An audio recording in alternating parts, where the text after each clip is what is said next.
Again दोस्तों, आपका फिर से स्वागत है आपके अपने चैनल वर्चन क्लासेस पर। दोस्तों, आज की इस क्लास में मैं आपको बताऊंगा कि 2023 में आपका पेपर का पैटर्न क्या रहेगा, किस तरीके से बोर्ड आपसे प्रश्न पूछेगा, इजी पूछेगा या फिर हार्ड पूछेगा। आज की इस वीडियो में सब कुछ क्लियर होने वाला है। आपको वीडियो के अंत तक बने रहना है। प्रतिदर्श प्रश्न पत्र 2021-22 का है, क्योंकि 2022 और 2023 का जो सिलेबस है वो बिल्कुल सेम है, इसीलिए परीक्षा का जो पैटर्न है वो बिल्कुल सेम रहेगा। ठीक है, आपका पेपर 100 नंबर का होगा और समय आपको 3 घंटे 15 मिनट दिया जाएगा। ठीक है, पेपर 100 नंबर का होगा क्योंकि इसमें आंतरिक मूल्यांकन नहीं होता इंटर में। ठीक है, खंड का ठीक है, खंड का में प्रश्न नंबर 1 है। इसमें आपको खंड का, ख, ग, ण, ठीक है, आपको इस तरीके से दिए जाएंगे 5 प्रश्न। 1 गुणे 5 बराबर 5 नंबर का टोटल आपका हिंदी गद्य साहित्य से प्रश्न पूछे जाते हैं। ठीक है, तो शिक्षा का उद्देश्य निबंध के लेखक, लल्लू लाल की रचना, पर्दा कहानी के लेखक, बाण भट्ट की आत्मकथा के लेखक। इस तरीके से आपसे 5 प्रश्न पूछे जाएंगे 5 नंबर के हिंदी गद्य साहित्य के इतिहास से। प्रश्न नंबर 2 है हमारा हिंदी पद्य साहित्य का इतिहास। इससे भी आपके बोर्ड एग्जाम में 5 नंबर के प्रश्न पूछे जाएंगे, 5 प्रश्न। ठीक है, जैसे कामायनी किस युग की रचना है, निम्नलिखित कवियों में से कौन प्रगतिवादी युग का है, तार सप्तक का प्रकाशन द्विवेदी युग की रचना नहीं है, निम्नलिखित में से कौन सा कृति महाकाव्य नहीं है। ठीक है, इस तरीके से आपसे 5 प्रश्न पूछे जाएंगे। तो हिंदी गद्य साहित्य के इतिहास से 5 नंबर का और हिंदी पद्य साहित्य के इतिहास से 5 नंबर का प्रश्न, तो टोटल हुए 10 नंबर के। तो 10 नंबर के आपसे बहुविकल्पी प्रश्न पूछे जाएंगे। 1 नंबर का 1 प्रश्न होगा। यदि आपने 10 प्रश्न कर दिए तो 10 नंबर क्लियर हो जाएंगे। और यह प्रश्न आपके अच्छे नंबर में लाने के लिए बहुत महत्वपूर्ण है, क्योंकि यही 10 नंबर सटीक होते हैं आपके बोर्ड एग्जाम में। ठीक है, उसके बाद में आपसे पूछा जाता है गद्यांश आधारित निम्नलिखित प्रश्नों का उत्तर दीजिए। 5 गुणे 10।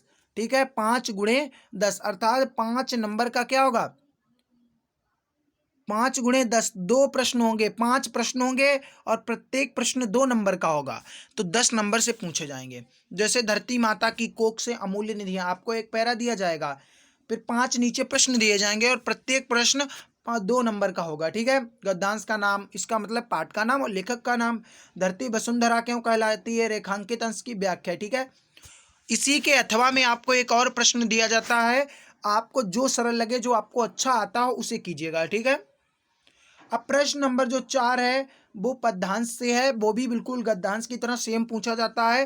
5 गुणे 10 प्रत्येक प्रश्न 2 नंबर का होता है। आपको एक पद दे दिया जाता है, ठीक है, एक पैरा दे दिया जाता है, उसको आपको व्याख्या करनी पड़ती है। इसमें भी अथवा में प्रश्न दिया जाता है। प्रश्न नंबर 5 होता है आपसे जीवन परिचय से, लेखक का साहित्यिक परिचय देते हैं, उनकी कृति का उल्लेख कीजिए। 3+2, 3+2 मतलब कि 3 नंबर का साहित्यिक परिचय, 2 नंबर की रचनाएं पूछ रहे हैं। इसमें से आपको 3 जीवन परिचय दिए जाएंगे, 1 करना होगा। उसी प्रकार से आपको खंड खा में भी पद्य में जो जीवन परिचय हैं उनको करना होगा, 1 जीवन परिचय, 3 दिए जाएंगे।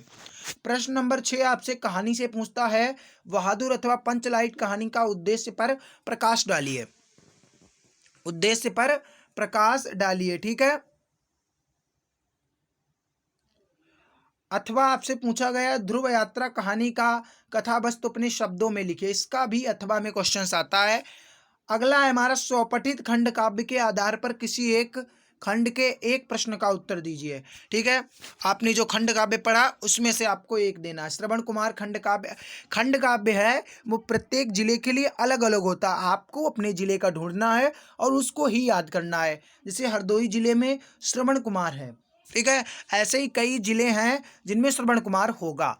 ठीक है, आपको डिस्ट्रिक्ट वाइज अपना देख लेना है मॉडल पेपर में, आपका डिस्ट्रिक्ट कौन सा है, आपका खंड काव्य कौन सा है। और खंड काव्य निश्चित आता है, खंड काव्य निश्चित आता है 5 नंबर का। ठीक है, अगला खंड खा। अब शुरू हुआ हमारा खंड खा। संस्कृत से खंड खा पूछा जाता है। दिए गए संस्कृत गद्यांशों में से किसी एक संदर्भ हिंदी में अनुवाद कीजिए। ठीक है, जैसे कि महामना, विद्वान वक्ता, इस तरीके से आपको संस्कृत में पैरा अथवा में भी दिया जाएगा, आपको जो सरल लगे, जिसका आपको अच्छा आता हो आप वो करना, ठीक है। एक वो दिया था और एक हंसराज वाला दे दिया। उसी प्रकार से श्लोक में भी दो दिए जाते हैं, जिसे दिए गए पद्यांशों में से किसी एक का संदर्भ हिंदी में अनुवाद लिखिए, ठीक है। नामे रोस्ते भद्रम बा उलूकस्य विवेचनम, ठीक है। परोक्षे कार्य हंताराम प्रत्यक्षे प्रियवादिनम वर्जिता दृशम मित्र विष्कुंभम पयोमुखम, ठीक है। इस तरीके से आपसे दो पूछे जाएंगे, उसमें से आपको एक करना होगा और 7 नंबर का होता है, बिल्कुल सटीक नंबर मिलते हैं यदि आप सटीक कर ले जाते हो। प्रश्न नंबर जो 9 है हमारा, हिंदी ग्रामर शुरू हो जाती है। मुहावरे का अर्थ लिखकर वाक्य प्रयोग कीजिए। 1 नंबर का अर्थ और 1 नंबर का वाक्य प्रयोग, टोटल 2 नंबर का प्रश्न। संधि विच्छेद 3 पूछी जाती है, 3 नंबर का होता है, ठीक है। इसमें आपको ऑप्शन दे दिए जाते हैं, जैसे परमेश्वरा का संधि विच्छेद, ठीक है, गायक का संधि विच्छेद, और फिर इसके बाद में आपसे विभक्ति, शब्दों की विभक्ति और वचन पूछे जाते हैं। क्या पूछा जाता है? विभक्ति और शब्दों के वचन आपसे पूछे जाते हैं। अगला है हमारा, निम्नलिखित शब्दों का सही अर्थ चयन लिखिए। वसन, बेसन, विवश और व्याकुल, कवच और भोजन, इनके अर्थ लिखना है आपको। वस्त्र और आदत, विस्तार और अवधि, फिर उसके बाद में लिखना है अम्बुज, अबुद, अम्बुद, ठीक है। अम्बुज माने होता है कमल और बादल, इसका सही हो जाएगा, ठीक है। निम्नलिखित शब्दों में से किसी एक शब्द के 2 अर्थ लिखिए। इसमें से आपको 2 अर्थ लिखने हैं, ठीक है। कोई एक शब्द आप लिखिए जिसके 2 अर्थ हों। निम्नलिखित वाक्यांशों में से किसी एक शब्द का चयन करके लिखिए। शब्द का चयन कर जो आंखों के सामने हो उसको क्या बोलेंगे? नेत्र सम्मुख, प्रत्यक्ष, आंख के आगे, प्रत्येक के आंख, जो आंखों के सामने वो क्या होता है? प्रत्यक्ष होता है, ठीक है। जानने की इच्छा रखने वाला प्रश्न दिया गया है, इसमें होगा जिज्ञासु, सही हो जाएगा, ठीक है। 4 ऑप्शन दिए जाएंगे, उनमें से एक सही होगा। आपको सही प्रश्न अपनी उत्तर पुस्तिका पर सही उत्तर लिखना है। अगला है हमारा, निम्नलिखित में से किन्हीं 2 वाक्यों को शुद्ध करके लिखिए। हम तो कुर्सी पर बैठे हैं, इसमें से आपको 2 वाक्य सही लिखने हैं। वाक्य सही कैसे किया जाता है? किसी में कर्ता गलत होगा तो किसी में कर्म गलत होगा, ठीक है। इस तरीके से उसमें कुछ ना कुछ गलतियां छोड़ी जाती हैं। प्रश्न नंबर जो 12 है हमारा, वीर रस अथवा हास्य रस का स्थायी भाव के साथ उदाहरण अथवा परिभाषा लिखिए।